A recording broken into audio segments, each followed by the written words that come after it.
الشیطان الرجیم بسم اللہ الرحمن الرحیم یا ایھا الناس اعبدوا ربکم الذی خلقکم والذین من قبلکم لعلکم تتقون۔ اے لوگوں اپنے رب کی عبادت کرو جس نے تم کو پیدا کیا اور ان کو جو تم سے پہلے تھے تاکہ تم تقوی والے ہو جاؤ۔ اب اس کا ربط ما سبق سے کیا ہے اسے بیان کیا ہے، پھر لفظ یا اور ایھا کے متعلق، پھر ناس کے متعلق۔ لما عدد فرق المکلفین، جب مکلفین کے گروہ شمار کرائے، یعنی مومنین مخلصین، پھر کفار مجاہرین، پھر کفار منافقین، وذکر خواصہم، اور ان کی خصوصیات بیان کی کہ مومنین متقین کی صفت فرمایا الذین یؤمنون بالغیب ویقیمون الصلاۃ ومما رزقناہم ينفقون، اور کفار کے بارے میں کہا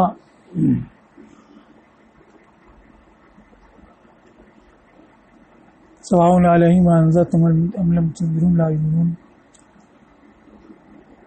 ختم اللہ علی قلوبہم، تو ان کے خواص بیان کیا۔ منافقین کے بارے میں فی قلوبہم مرض فزادہم اللہ مرضا ومصارف امورہم، صرف ایسے پھیرنا، مصرف پھیرنے کی جگہ، یعنی ان کا انجام کار، مال کار بھی بیان کیا کہ مومنین کے بارے میں فرمایا اولئک علی ھدی من ربہم واولئک هم المفلحون، اور کفار مجاہرین کے بارے میں فرمایا ولہم عذاب عظیم، اور منافقین کے بارے میں بھی ولہم عذاب علیم بما کانوا یکذبون۔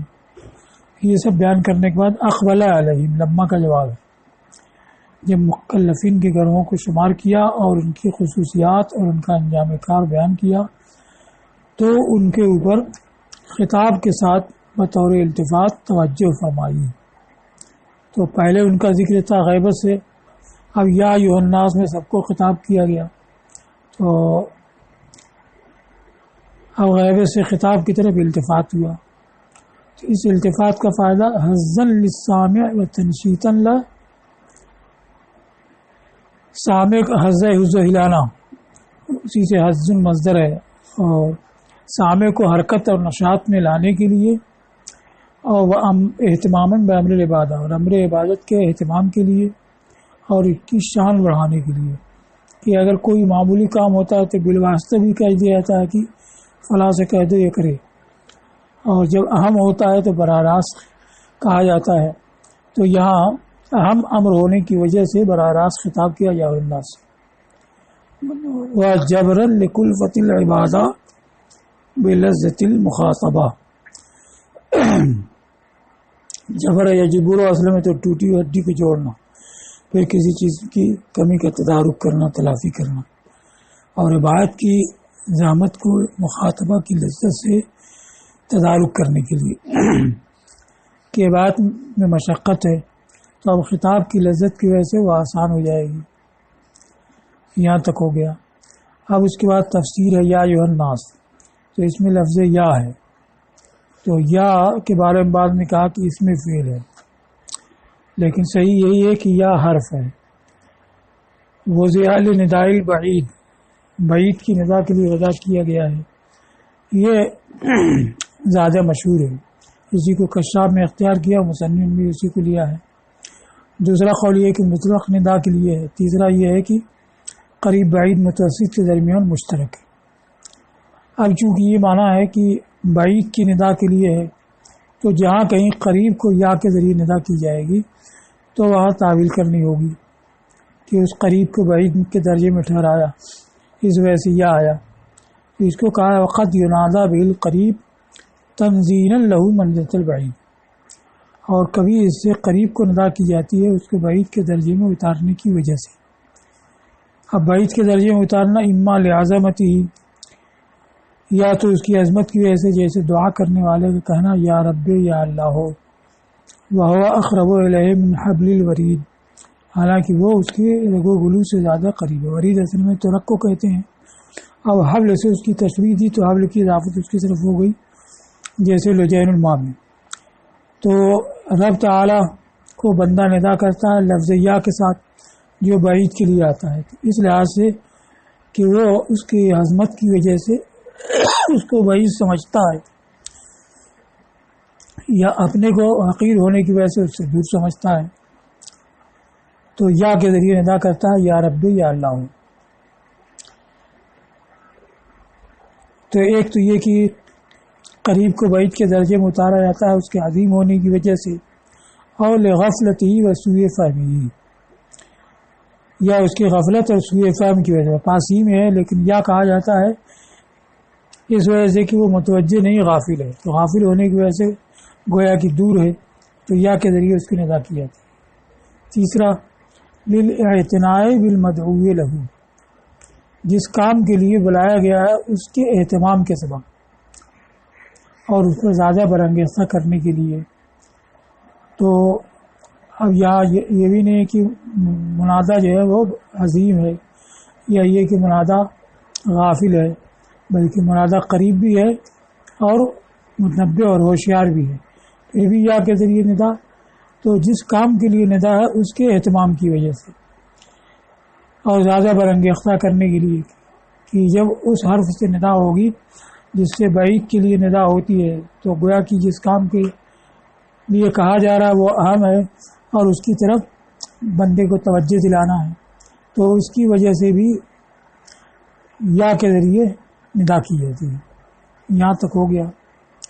تو جہاں جہاں قریب کو ندا ہوگی یا کے ذریعے وہاں کوئی نہ کوئی تعویل ہوگی، یا تو اس کو بعید کے درجے میں اتارا گیا عظیم ہونے کی وجہ سے، یا یہ ہے کہ بعید کے درجے میں اتارا گیا نافہم ہونے کی وجہ سے، یا یہ ہے کہ مدعو لہ کے اہتمام کی وجہ سے. اب بتایا کہ یہ ما منادہ کی جملہ مفیدہ ہے، جیسا کہ ہدایت اللہ بتا کہ یا زید حرف اور اسم سے مرکب حرف اسم سے جملہ نہیں بنتا ہے، لیکن چونکہ یا قائم مقام ادعو کے ہے تو اب ادعو زیدن کے معنی ہوگا، اس وجہ سے جملہ ہے. تو یا ما ندا کے جملہ مفیدہ ہے اس لیے کہ یا فعل کے قائم مقام ہے، فعل میں فاعل کے قائم مقام ہو گیا تو اس کی وجہ سے یہ جملہ ہو گیا. اب اس کے بعد یا ایھا الناس آیا ہے، جیسے یا ایھا الرجل یا ایھا الولد یہ کہا جاتا ہے، تو اس کی وجہ بیان کی. یا تو براہ راست منادہ پہ داخل ہوتا ہے جیسے یا زید یا بکرو، لیکن جب منادہ معرب باللام ہو تو اس پر یا نہیں آتا ہے، جیسے یا الرجل و یا الولد نہیں کہا جائے گا کہ دو حرف تعریف جمع ہو جائیں گے. ایک تو الولد میں الف لام ہے اور یا سے بھی تعریف کا کام ہوتا ہے، یعنی یا اصل میں تو طلب الاقبال بحرف نائبہ منابع عدو کے لیے وضع کیا گیا ہے، لیکن متعدد کے درمیان جب ایک کو خاص کر کے بلایا جاتا ہے تو وہ معین اور معرفہ ہو جاتا ہے. تو یا سے بھی تعریف کا فائدہ حاصل ہوتا ہے جیسے کہ ال سے فائدہ حاصل ہوتا ہے. تو ہر رجل میں ال بھی ہے اور یا بھی آئے اس کے اوپر، تو دونوں کا جمع ہونا لازم آئے گا. تو اس وجہ سے وہاں ایک حرف لا جاتا ہے، ایک لفظ لا جاتا ہے ایو یا ایو، پھر اس کے بعد ہا حرف تنبیہ اس میں ملا دیا تھا ایو ہا، کیونکہ ایو مضافلہ کو چاہتا ہے، جیسے ایکم یاتینی ایکم یذهب، تو یہ ایو کے بعد مضافلہ آتا ہے. اب یہاں ایو کے بعد کوئی مضافلہ تو ہے نہیں، تو کم سے کم صورتاً مضافلہ کی جگہ لفظ ایک رکھ دیا گیا وہ ہا حرف تنبیہ، تو ایو ہا. اب اس کے بعد معرب باللام آتا ہے یا ایھا الرجل مثلا، اس کو کہا کہ ایو کو معرب باللام کی ندا کا ذریعہ بنا دیا گیا ہے. کیوں اس کو بنایا گیا ایو کو؟ اس لیے کہ معرب باللام پر یا کا داخل کرنا متعذر ہے، یعنی عرب کے طور پر یہ نامناسب ہے، اس لیے کہ دو حرف تعریف کو جمع کرنا متعذر ہے. تو فإنہما کمثلین، اس لیے کہ یہ دونوں یعنی حرف ندا اور ال یہ دونوں دو مثل کی طرح ہے، یعنی حقیقتاً تو ایسا نہیں ہے کیونکہ ال تو واقعی تعریف کے لیے اور یا یہ تعریف کے لیے نہیں، لیکن تعریف کا کام اس سے ہو جاتا ہے تو ایک طرح ہو گئے، لہذا دونوں کو جمع کرنا یہ نامناسب سمجھا گیا، تو بیچ میں ایھا لایا جاتا ہے. اب جب کہتے ہیں یا ایھا تو ایو یہی منادہ ہو گیا. اور پھر اس کے بعد الرجل لاتے ہیں یا ایھا الرجل، تو یہ الرجل جو ہے اس کی صفت بنتا ہے. ایھا موصوف، الرجل اس کی صفت. اب موصوف صفت مل کر کے یہ منادہ ہوا. اب یہاں پر یہ ہے کہ جب منادہ مفرد کا کوئی تابع آتا ہے تو اس میں دو وجہیں جائز ہوتی ہیں. منادہ مفرد کا تابع مفرد آتا ہے تو اس میں رفع نصب دونوں جائز ہوتا ہے. جیسے یا زید الفاضل، لفظ کے لحاظ سے کہ زید پر رفع ہے، ضمہ ہے تو اس پر بھی ضمہ دے دیا، یا زید الفاضل کہتے ہیں. یا زید الفاضل محل کے لحاظ سے کہ زید اصل میں محل منصوب ہے تو الفاضل منصوب آ گیا.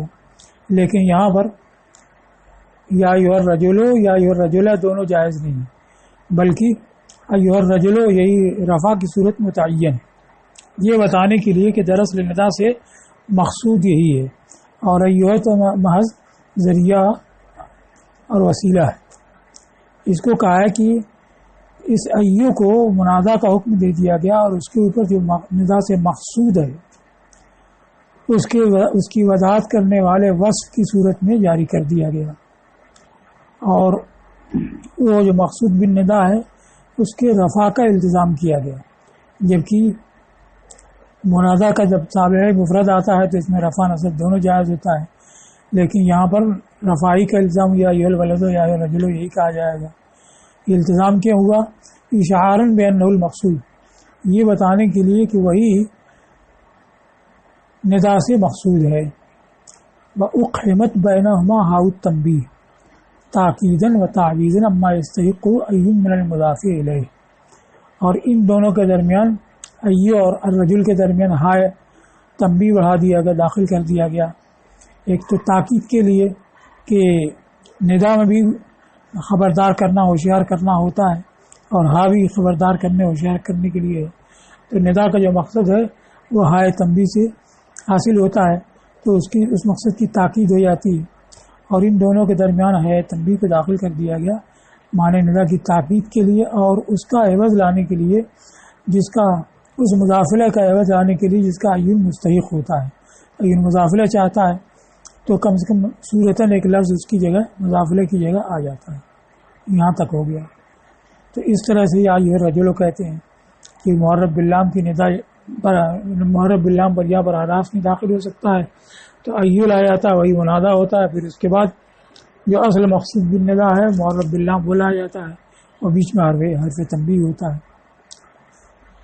اب یہ بتایا کہ یہ اس طور سے ندا قرآن میں بہت ہے، جیسے یا ایھا الناس یا ایھا الذین آمنوا، تو یا بھی اور ایھا بھی، پھر اس کے بعد معرب باللام بھی.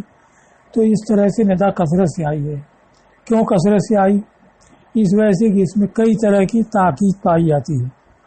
ایک تو منادہ جو ایو کے ذریعے مبہم آیا، پھر الرجل مثلا اس کے ذریعے اس کا بیان ہوا تو 2 مرتبہ اس کا ذکر ہوا، اور ابہام کے بعد بیان ہوا تو یہ اوقاف نفس ہوتا ہے.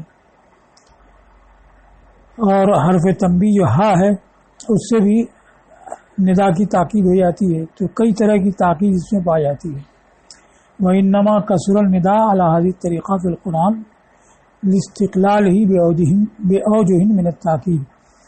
اور اس طور پر قرآن میں ندا و کثرت آئی ہے اس لیے کہ کئی طرح کی تاکید پر یہ مستقل ہے. تو وہی تکرار ذکر اور ابہام کے بعد ایضاح اور حرف تنبیہ کے ساتھ ہونا، یہ سب تاکیدوں کا سبب. اور مصنف کے طور پر یہ بھی ہے کہ ندا کے جو بعید کے لیے جس سے ندا کی جاتی ہے وہ لایا گیا، یہ ظاہر کرنے کے لیے کہ مدعو لہو اہم ہے. اب اس کو کہا ہے کہ یہ اس طریقے پہ ندا کیوں کثرت سے آئی؟ اس لیے کہ جتنی باتوں کے لیے رب تعالیٰ نے ندا فرمائی وہ سب اہم ہیں. جب اہم ہیں تو زیادہ موقع، زیادہ بلیغ طور پر اس کے لیے ندا ہونی چاہیے. اس کو کہا ہے وَكُلُّ مَا نَادَى اللَّهُ لَهُ عِبَادَهُ، اس کی خبر ہے حقیقٌ بأن ينادى له بالأعقد الأبلغ، یہ حقیقاً اس کی خبر آ رہی ہے. اور ہر وہ جس کے لیے اللہ نے اپنے بندوں کو ندا فرمائی ہے اس لحاظ سے کہ یہ اہم، یہ بڑے امور ہیں. من حق ہے، ان کا حق ہے یہ ہے کہ ان يتفطنوا لها، کہ ان کے لیے ہوشیار رہیں. وَيُقْبِلُوا بِقُلُوبِهِمْ عَلَيْهَا، اور اپنے دلوں سے ان پر متوجہ رہیں، حالانکہ اکثر ان سے غافل ہیں۔ تو جس کے لیے اللہ نے ندا کی ہے، چونکہ ہم امور ہیں اور ان کے لیے توجہ اور بیداری چاہیے، اس لحاظ سے حقیقت ہر وہ جس کے لیے اللہ نے ندا فرمائی وہ اس کے لائق ہے کہ اس کے لیے زیادہ موقع اور زیادہ بلیغ طور پر ندا کی جائے، اور یا ایھا میں زیادہ تاکید پائی جاتی ہے اور کئی طرح سے یہ بلیغ ہو جاتا ہے، تو اسی لیے یا ایھا کے ذریعے قرآن میں ندا کثرت سے آئی۔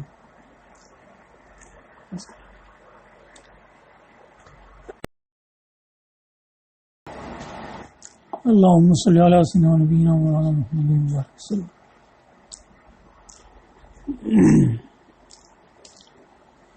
اب یہ ہے کہ یا ایھا الناس سے خطاب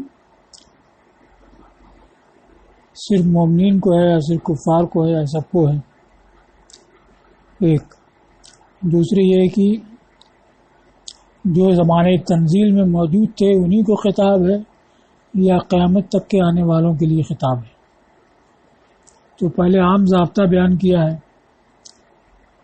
کہ اس طرح کے الفاظ جو جمع ہیں یا اس میں جمع ہیں، یہاں کوئی معہود ہو تب تو خیر معہود متعین ہے، ورنہ یہ سب عموم کے لیے ہیں۔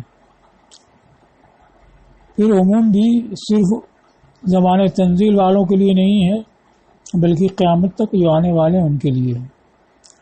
اس کو کہا کہ جمع اور اسماء جمع، جیسے رأیت قوم ناسن، یہ سب اس میں جمع ہے، جن میں جمع کا معنی ہو لیکن الفاظ جمع پر، لیکن جمع کے صیغوں پر نہ ہو۔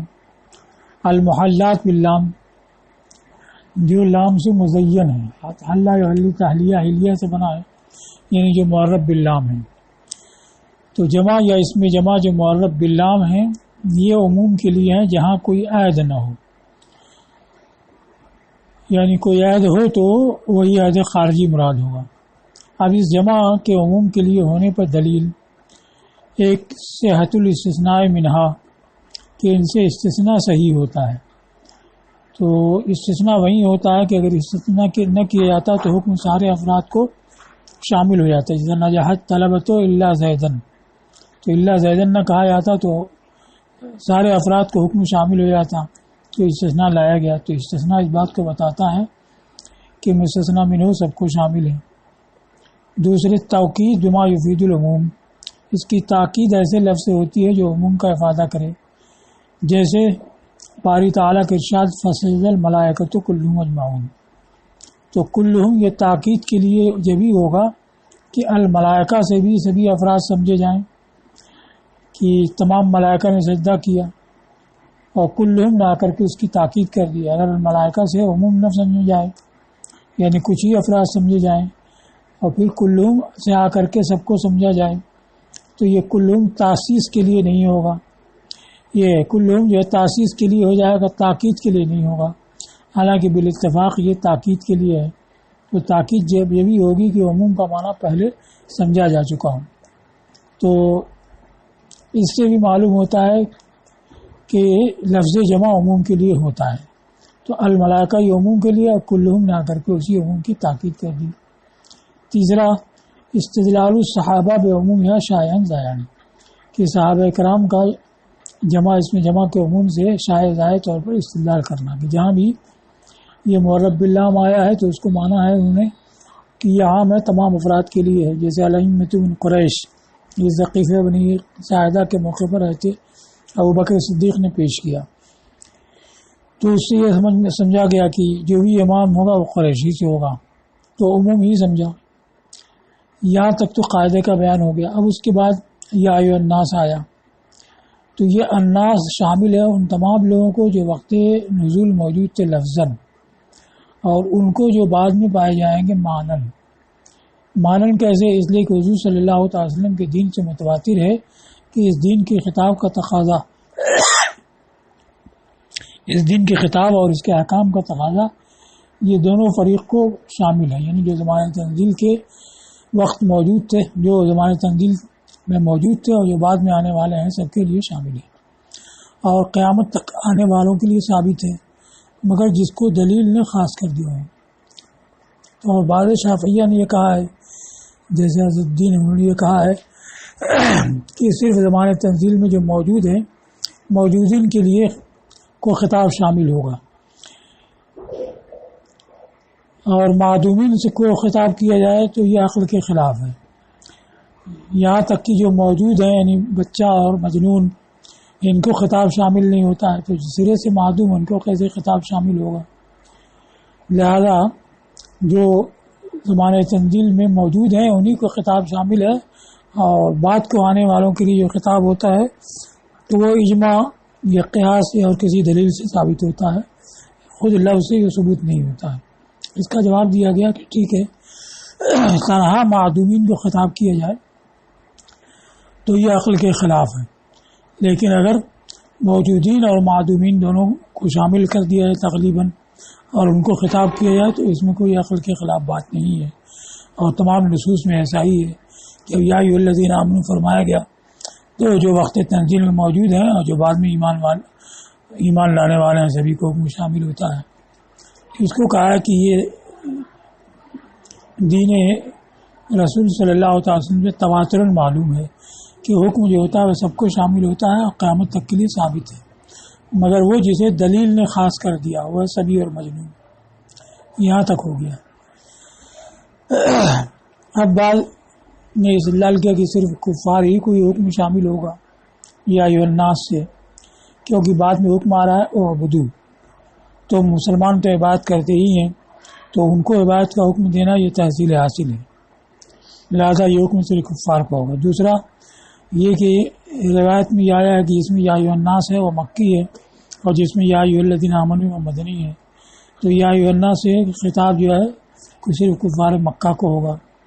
تو اس پر کلام ہے کہ یہ اولاً تو عموم اس کا صحیح نہیں ہے، کیونکہ جو کہا گیا کہ جس میں یا ایھا الناس آیا وہ مکی ہے، تو سورہ بقرہ بھی یا ایھا الناس آیا ہے، جبکہ سورہ بقرہ بالاتفاق مدنی ہے۔ سورہ نساء میں یا ایھا الناس اتقوا ربکم، اور سورہ نساء جو ہے مدنی ہے۔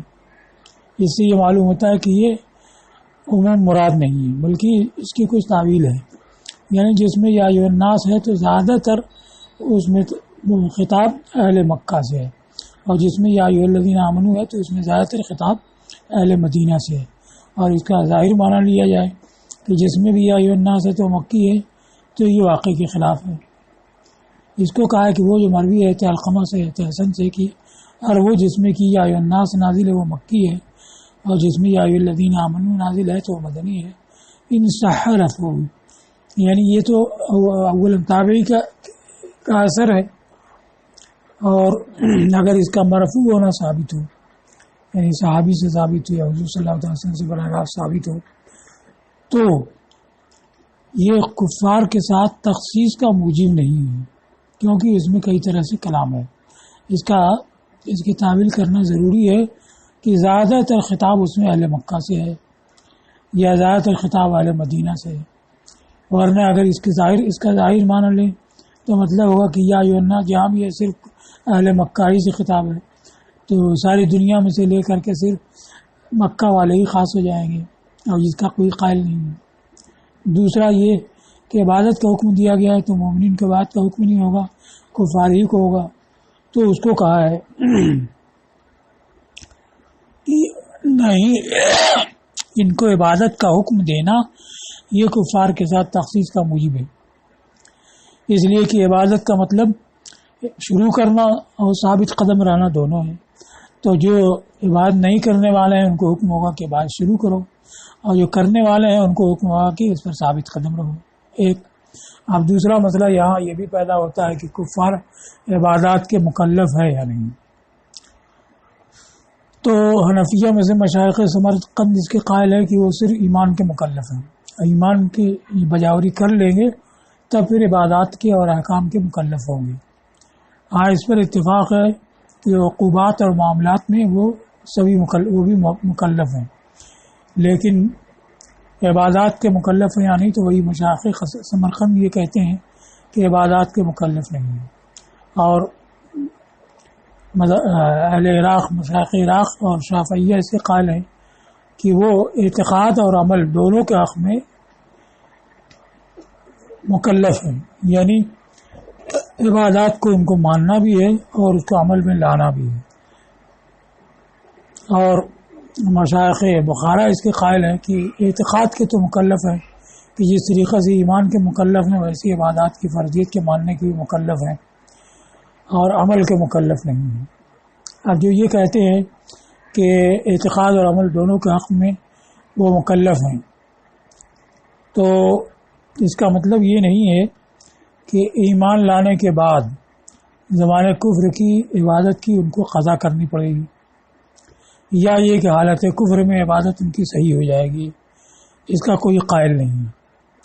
تو نہ اس کے قائل ہیں کہ حالت کفر میں اگر وہ عبادت کی وجاوری کریں تو صحیح ہو جائے گی، نہ اس کے کہ ایمان لانے کے بعد زمانہ کفر کی عبادات کی ان کو قضا کرنی ہوگی. تو اختلاف کیا رہا؟ صرف یہ کہ آخرت میں جو ان کو عذاب ہوگا صرف ترک ایمان کی وجہ سے ہوگا یا ترک عبادت کی وجہ سے ہوگا. تو جو یہ مانتے ہیں کہ وہ اعتقاد اور عمل دونوں کے حق میں ایمان کے مکلف ہیں، تو وہ کہتے ہیں کہ جیسے سزا ان کو ترک ایمان کی وجہ سے ہوگی ویسے ہی ترک عبادت کی وجہ سے بھی ہوگی. اب اس پر دلیل یہ دیتے ہیں کہ کفار سے کہا جائے گا، سورہ مدثر میں ہے، ما سلککم فی سقر قالوا لم نک من المصلین، تمہیں جہنم میں کیا چیز لائی؟ تو وہ کہیں گے کہ وہ نماز پڑھنے والوں میں سے نہیں تھے. تو اس سے معلوم ہوا کہ ترک عمل کی وجہ سے بھی ان کو عذاب ہوگا. اب اس کے جواب میں یہ کہتے ہیں کہ خالی اتنا ہی نہیں بلکہ اس کے ساتھ ہی ولم نکو نطعم المسکین، اور ہم مسکینوں کو کھانا نہیں کھلاتے تھے. تو مسکینوں کو اطعام مسکین یہ فرض نہیں ہے. اور اگر کہے کہ اطعام مسکین سے مراد زکوٰۃ ہے تو زکوٰۃ کی فرضیت یہ مدینہ میں نازل ہوئی ہے، سورہ مدثر مکی ہے، اس وجہ سے اطعام مسکین سے مراد وہی نفل کھلانا ہے. اور اس کے بعد یہ وَكُنَّا نَخُوضُ مَعَ الْخَائِضِينَ وَكُنَّا نُكَذِّبُ بِيَوْمِ الدِّينِ حَتَّىٰ أَتَانَا الْيَقِينُ. تو وہ یہ کہتے ہیں کہ دراصل ان سے جب پوچھا گیا کہ پوچھا جائے گا ما سلککم فی سقر، تو انہوں نے کفر کی علامتیں اپنے اندر بیان کی ہیں. ان علامتوں میں سے ترک صلاۃ، ترک اطعام اور خوض مع الخائضین، بحث کرنے والوں سے بحث کرنا اور روز جزا کی تکذیب کرنا، یہ علامات بتا کر کے انہوں نے اپنا کفر بیان کیا ہے. یہ مطلب نہیں ہے کہ ترک عمل ہی کی وجہ سے وہ پہنچے، یہ بحث الگ ہے. اب مصنف نے یہ کہا ہے کہ عبادات کے مکلف ہیں. اب رہا کہ حالت کفر میں تو عبادت ہو نہیں سکتی ہے، تو اس کا جواب دیا ہے کہ حالت کفر میں بات نہیں ہو سکتی ہے تو عبادت کے مکلف ہونے کا مطلب یہ ہے کہ کفر کا ازالہ کریں، یہ عبادت کی بجاوری کریں. جیسے کوئی حدث والا ہے، حالت حدث میں نماز کی ادائیگی نہیں ہو سکتی ہے، تو وہ اس کے مکلف ہونے کا مطلب ہے کہ حدث کا ازالہ کرے پھر نماز کی بجاوری کرے. اب اس پر یہ اعتراض ہوتا ہے کہ تو ایمان جو ہے یہ تو اصل ہے، اب یہ تابع ہو جا رہا ہے کہ چونکہ ان کو عبادت کی عمل کی بجاوری کرنی ہے لہذا ایمان کی بجاوری کرنی ہے. تو اس کا جواب دیتے ہیں کہ ایمان اصلاً بھی اس کا مکلف بنایا گیا ہے کہ براہ راست اس کا خطاب ہے کہ ایمان لے آؤ، اور ضمناً بھی ہے کہ عبادت کی بجاوری چونکہ اس کے بغیر نہیں ہو سکتی ہے اس لیے بھی ایمان کی بجاوری کرنی ہے.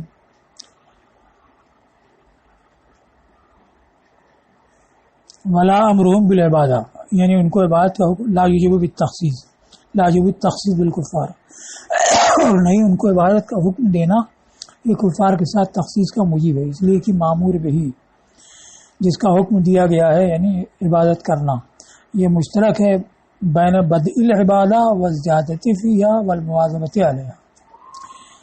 عبادت کے شروع کرنے، اس میں زیادتی کرنے، اس پر مداومت ہمیشگی برتنے پر.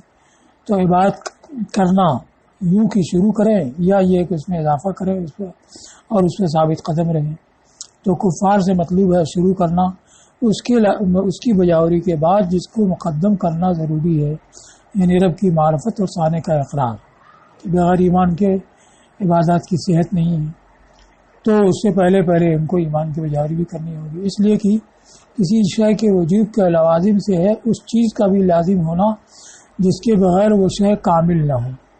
جیسے کہ حد سے یہ وجوب نماز سے مانے نہیں ہے، بلکہ اس کا مکلف ہونے کا مطلب کیا ہو کہ حد سے کا ازالہ کرے پھر نماز کی بجاوری کرے. تو اسی طریقہ سے کفار کے عبادات کے مکلف ہونے کا مطلب یہ ہے کہ پہلے ایمان کی بجاوری کریں پھر عبادت کی بجاوری کریں.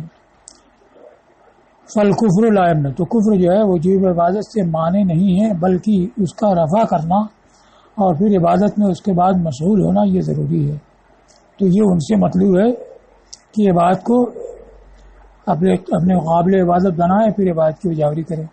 اور مومنین سے فل مطلوب من الکفار پڑھتے ہے و من المؤمنین والمطلوب من المؤمنین ازدیادہم و ثباتہم علیہا، ان کی عبادت میں زیادتی اور اس میں ثابت قدمی.